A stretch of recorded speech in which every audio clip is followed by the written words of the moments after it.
kemarin, itu kan ada, sebentar.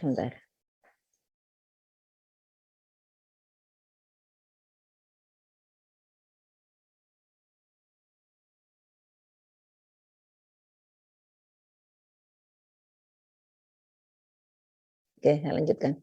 Nah, bisa jadi jasa marga tidak memiliki aset tetap yang ada depresiasinya begitu terlalu mahal ya, costly banget itu. Jadi contoh ya saudara melihat ini apa? Ketika UNS membangun Tower 11. Oh, saudara nggak ke kampus ya? Ketika membangun Tower 11 itu kontraktornya itu semua alat-alat beratnya itu belum tentu punya mereka. Mereka hanya sebagai kontraktor tapi kerjasama dengan ini yang memang yang menyewakan alat-alat berat. Kalau di Solo dulu ada itu, Pak siapa sih itu? Itu alat-alat beratnya banyak, hampir semua kontraktor besar itu kalau mengerjakan proyek menyewanya ke mereka. Itu ada di Solo dulu, Pak. Itu siapa sih namanya? Saya lupa. Masih berjaya atau enggak ya? Saya enggak tahu. Kadang-kadang menyimpan alat-alatnya itu di lahan, kayaknya dia beli lahan di jalan itu apa? Yang Palur ke sana Ring Road itu lewat di situ, daerah situ tuh banyak alat-alat beratnya beliau di situ. Dulu awal-awal Ring Road itu ada, sekarang nggak tahu saya nggak pernah lewat di sana. Nah seperti itu saudara, bisa jadi ya. Ya sudah, nggak usah diperhitungkan kalau memang nggak bisa, nggak mungkin ya. Ya memang itulah karakteristik dari setiap perusahaan itu berbeda ya. Beda dengan manufaktur ya. Kalau manufaktur itu kan jelas rutin penggunaan aset tetapnya ya, tanpa memiliki ya mungkin biayanya lebih mahal lagi. Tapi kalau seperti kontraktor itu kan bisa jadi oke, saya menyewa katakanlah kontrak membangun di UNS Tower 11 itu 1 tahun. 1 tahun tapi di awal maka mesin-mesin berat yang digunakan adalah mesin-mesin untuk kero, untuk apa kayak gitu ya. Nah, kemudian nanti ketika sudah mulai bangun, barulah katrol, barulah apa, terus kemudian alat-alat yang untuk naik sampai tinggi untuk seperti itu. Nah, itu ya saudara ya. Nah, jadi karakteristik usaha bisa menyebabkan struktur atau isi dari laporan posisi keuangannya juga berbeda. Nah, itu komentar saya. Siapa tadi? Si Danis? Iya, Bu, sudah paham. Itu ya Danis ya. Jadi memang karakteristik usaha yang kau ambil. Ya nggak apa-apa. Ya, terima kasih. Sama-sama. Sudah cukup ya saudara. Saya stop, saya coba review ulang untuk ini. Sebentar, tadi sudah saya siapkan kok. Oh, belum.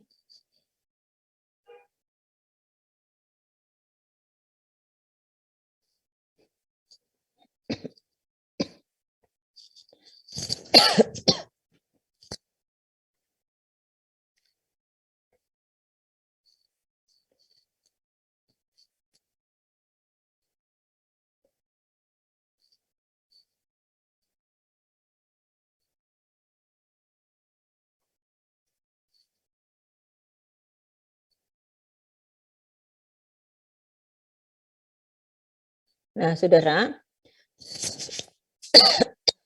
yang perlu diperhatikan untuk analisis laporan keuangan,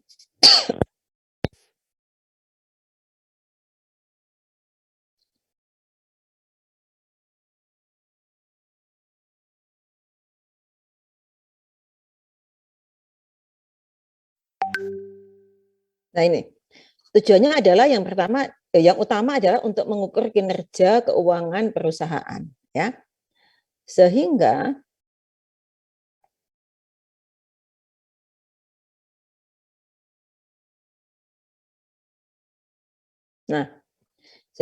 mungkin yang perlu diperhatikan adalah dari perhitungan-perhitungan yang sudah dilakukan itu, saudara akan bisa melihat berapa sebetulnya modal kerja yang digunakan oleh perusahaan, ya.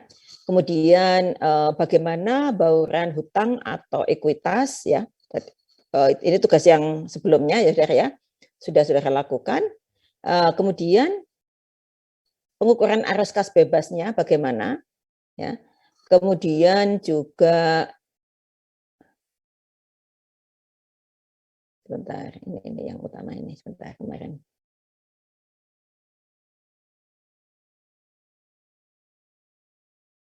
Sebentar, saudara.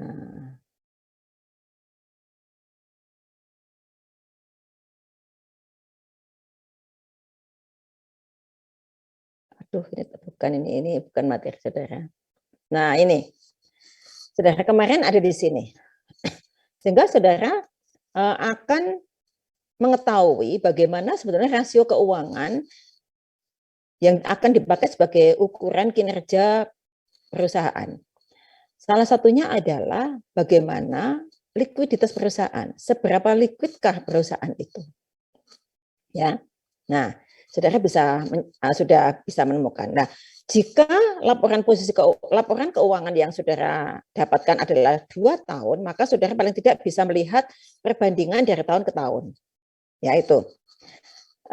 Namun sebetulnya pada negara-negara yang sudah mapan perekonomiannya, biasanya ukuran baik tidaknya kinerja keuangan perusahaan, katakanlah tentang likuiditasnya, itu bisa diperbandingkan dengan standar dari perusahaan sejenis.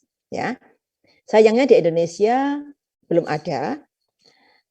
Saya ingat tahun lalu itu saya bertugas mahasiswa untuk mencari beberapa data sehingga itu dijadikan sebagai ukuran, ya, sebagai standar. Katakanlah tadi Danis menggunakan perusahaan kontraktor misalnya, maka carilah 5 atau ya 5 paling enggak 5 perusahaan kontraktor setara dengan jasa marga, berapa likuiditasnya misalnya. Nah, sehingga di situ dibuat rata-rata. Nah, pengukuran yang ada di jasa marga akan diperbandingkan dengan itu. Sehingga pada posisi perusahaan kontraktor di Indonesia, maka posisi jasa marga itu bagaimana dibandingkan dengan perusahaan yang lainnya. Nah, itu komentarnya atau kesimpulannya bisa seperti itu, ya. Kemarin memang belum saya sampaikan karena saya fokus pada silahkan saudara paham lebih dahulu bagaimana menghitungnya, bagaimana mendapatkan atau mengetahui modal kerja netonya berapa, free cash flow-nya berapa, kemudian kinerja perusahaan terkait likuiditas bagaimana, sudah menghitung. Nah, kemudian untuk kepentingan analisis sebetulnya perbandingannya bisa dari tahun ke tahun, year of year, ya.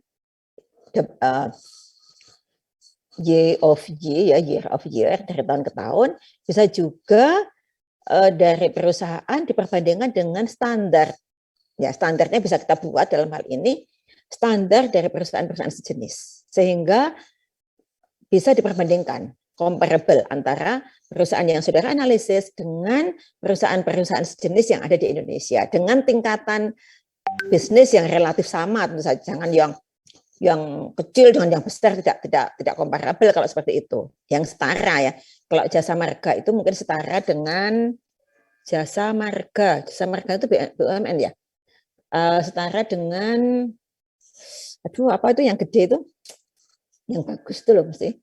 Selain jasa marga ada satu lagi kan? Lah, semacam itu. Maaf saya kok nggak luar kepala ya. Tapi ada. Apa sih itu? Saya punya sahabat dulu bekerja di sana kok. Suaminya bekerja di sana. Aduh, namanya ya sudahlah, pokoknya itu banyak, ada beberapa lah kontraktor ternama di Indonesia. Nah, itu diperbandingkan gitu ya, saudara ya. Kemudian apakah manajemen menghasilkan laba operasional yang cukup atas aset perusahaan? Nah, ini kemampuan menghasilkan laba, profitabilitasnya. Nah, ukuran profitabilitas kemarin sudah saya sampaikan ada beberapa ukuran. Saudara pakai yang mana? Nah, sehingga dalam menganalisisnya, saudara ternyata dengan aset sekian bisa menghasilkan sekian, sehingga katakanlah misalnya bisa saudara katakan setiap rupiah aset menghasilkan sekian persen keuntungan misalnya. Sehingga ketika mau memproyeksikan jika mau ada tambahan investasi atau apa itu bisa diproyeksikan ke depan gitu. Itu saudara ya. Cara menganalisisnya seperti itu. Kemudian bagaimana perusahaan mendanai aset-asetnya? Nah, ini minggu kemarin sudah kita diskusikan. Maaf, listriknya habis. Minggu kemarin sudah kita diskusikan bagaimana, apakah didanai dengan modal sendiri ataukah dengan modal asing. Jika dengan modal asing yang mana? Jangka pendek atau jangka panjang. Nah, itu. Apakah pemilik mendapatkan pengembalian yang cukup atas investasi mereka? Nah, ini return on investment. Ya, berapa? Karena ini terkait dengan pemenuhan keinginan dari investor, dalam hal ini pemegang saham misalnya. Itu ya tadi saudara ya. Jadi mengukur likuiditas dengan pendekatan satu, yaitu mengamati aset perusahaan yang relatif liquid sifatnya dan membandingkan aset tersebut dengan kewajiban yang jatuh tempo. Ya, pasti sudah lakukan ini. Ya.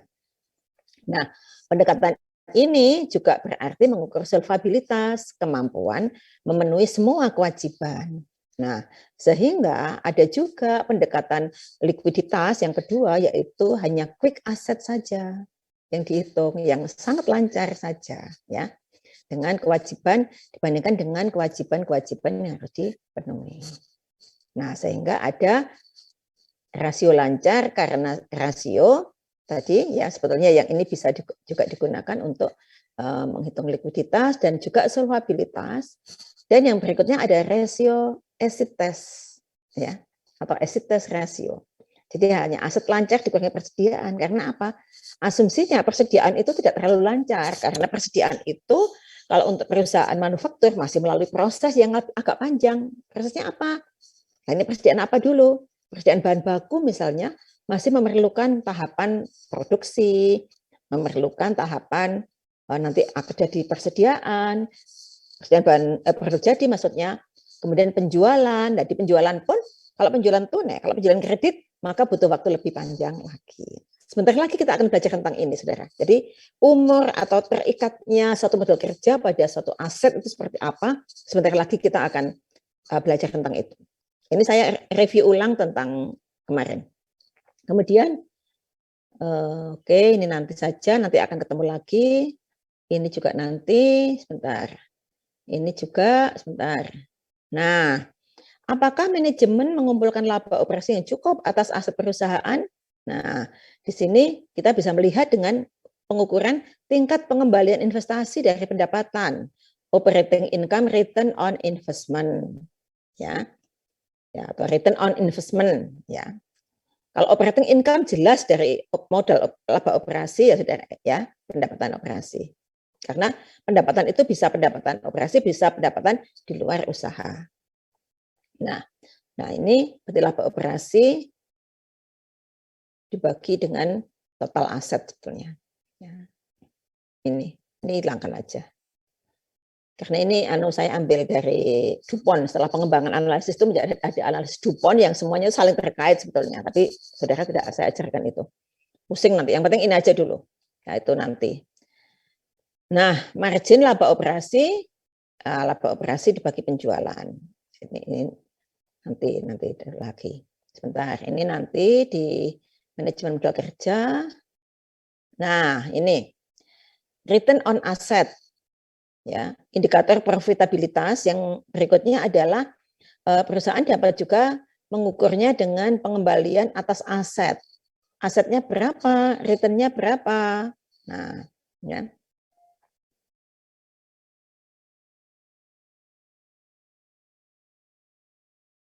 Ini sudah ini. Saya kira itu yang perlu saya tekankan. Oh, ini nanti. Nah, ini pengembangan tidak usah, tidak saya ajarkan, tapi ini sebetulnya saudara apa? Wah, kecil-kecil banget. Nah, ini analisis secara utuh dari semua analisis laporan keuangan ini sebetulnya. Tapi enggak usah, saudara enggak nanti otomatis akan belajar ini, tapi saya enggak sampaikan ini, nanti saudara semakin complicated, yang sederhana saja dulu, ya bisa sederhana saja sudah bagus. Nah, saya enggak akan mengajar yang complicated dengan saudara. Percuma, nanti tiwas malah mental semua, ya, yang simpel-simpel aja dulu. Nah, itu saudara, jadi Yang pertama saya tadi soalnya sudah melihat, coba saya lihat sekali lagi. Apa?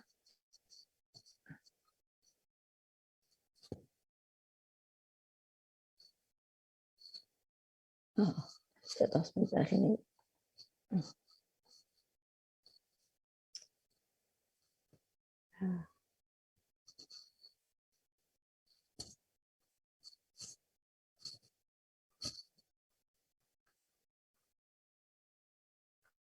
Ini saya ngomentari sebentar sedikit tentang, saya tadi sudah buka sih sebenarnya, tentang punyanya Danis.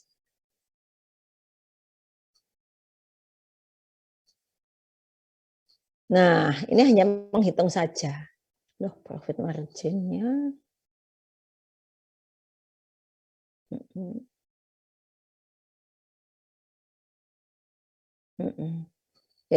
Di yang hijau ini ya ada sedikit komentar. Tapi ya, Danis, lain kali silakan ada ini, tapi kemudian dinarasikan gitu ya Danis ya. Jadi biar nanti ada lah, meskipun simpel itu ada simpulannya. Saya melihat ada beberapa yang sudah relatif lebih lengkap, ya, relatif lebih lengkap, ada simpulannya begitu. Namun makanya tadi saya jelaskan kurang tajam simpulannya itu. Penyimpulannya itu bisa saudara perbandingkan paling tidak dari tahun ke tahun gitu aja. Dari tahun ke tahunnya bagaimana? Karena informasi tadi dengan standar perusahaan sejenis saya belum menerangkan kan. Nah, tapi sebetulnya bisa dengan cara membandingkannya dengan perusahaan sejenis.